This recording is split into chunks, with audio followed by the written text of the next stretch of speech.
What's up guys? Umatin na yung ating in-order na guitar amp na ano lang siya, mini lang. So natin kung maganda ba siya. Sana walang damage. Ay shit, napunit yung ano. Sana mo yung damage. Nagpapunit eh, ibig sabihin wala. Ayan o, Lecato guitar amp GA05G. Tingnan natin. Bukasan na ito. Saan ito buksan? Ano ba buksan? Ah, ito.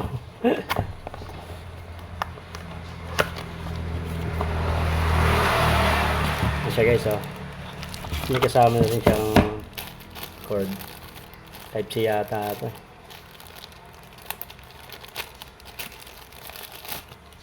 Yun, type C. Oh, maganda. Para hindi nyo na kailangan, pag nag-practice kayo, hindi nyo na kailangan ng ampli na malaki. Yung mga ano, sound effect, pedal, hindi na kailangan. Ito mayroon na siyang mga effects. May effects siya. Buksan na natin paano to. Sabahan natin sa electric guitar natin. Sana gumana.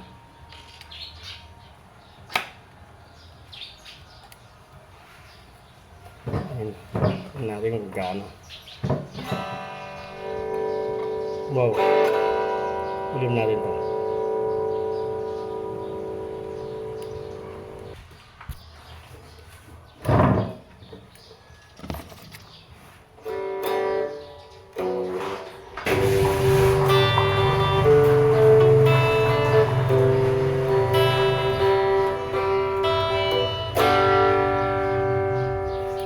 Sila dyan na effects guys. Basta tingnan natin. Ayan. Tingnan natin kung mag-iiba. Oo, diba?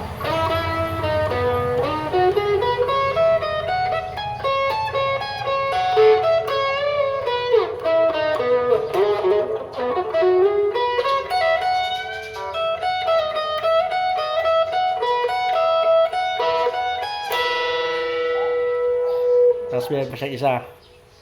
Tignan natin kung ano yun. Iba ba ito? Medyo rakrakan nga dati. Diba?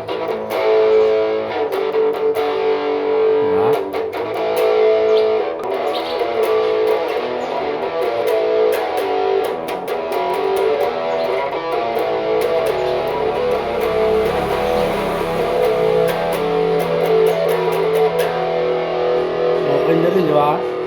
Ganda ng tunog. So, okay pa yata sa guitar amp ko eh. Ang ganda niya, meron pa kayo isa. Ito ulit. Pindutin natin ulit yung, press natin ulit yung effects. Ay, bumalik na sa dati yung ano to. Gitara na. Ganda. Okay, pindutin natin ulit.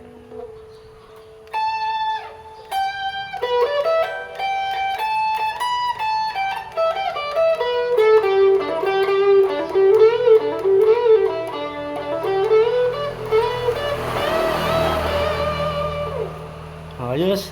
Di ba ganda guys? Yan, Lecato lang to guys. Lecato. Meron siyang incheck naman to. Yan, so kaganda pa na ito guys. Pwede siyang Bluetooth. Yan, pwede mo Bluetooth sa cellphone mo. Yan, magbabacktrack pa.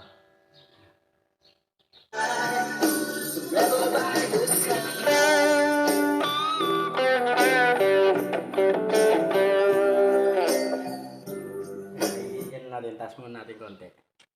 Kaya fix pa tayo. Distortion natin yan.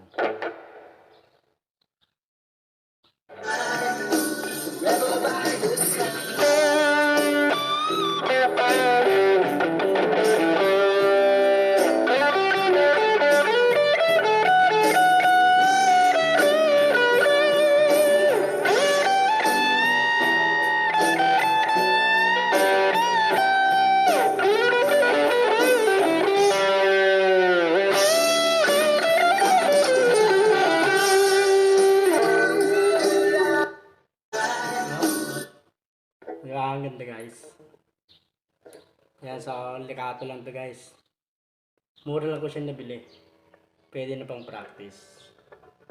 Yan, sana magustuhan niya. Ang okay na rin sa pang practice. Ang ganda ng tunog. Di ba?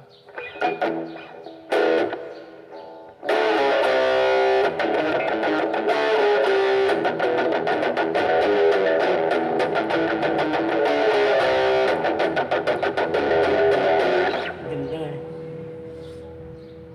So yun lang guys.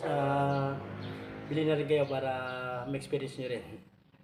Promise hindi kayo magsisisi. Pero sana matagal malobat.